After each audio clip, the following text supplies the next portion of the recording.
Hi friends, welcome back to my channel. ఇవేమట్లు ఎవరైనా guest చేస్తారా? ఇంత బ్యూటిఫుల్ ఆరెంజ్ కలర్లో బ్యూటిఫుల్గా వచ్చింది. ఇది ఏమట్టు అంటే ఇది స్వీట్ అట్టు అంటారు.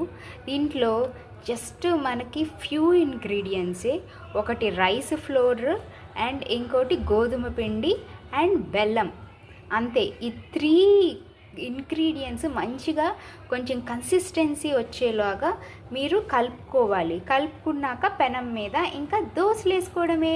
సో దోశలు వేసాక ఇంత మంచి క్రిస్పీగా వచ్చింది. మీకు నేను బ్యాటర్ కూడా చూపించేస్తాను. ఓకే, ఎస్, బ్యాటర్ ఇట్లా ఈ కన్సిస్టెన్సీలో ఉండాలన్నమాట. సో అప్పుడే మీకు అట్లనేది మంచిగా వస్తాయి. మరీ ఈ దోశ పిండిలాగా కాకుండా మరి ఇట్లా కొంచెం పర్లేదు. సో గోధుమ పిండి అండ్ బియ్యపు పిండి అన్నమాట, ఈ రెండు కలుపుకుని మీరు దోశలాగా వేసుకుంటే స్వీట్ దోశ ఈజ్ రెడీ.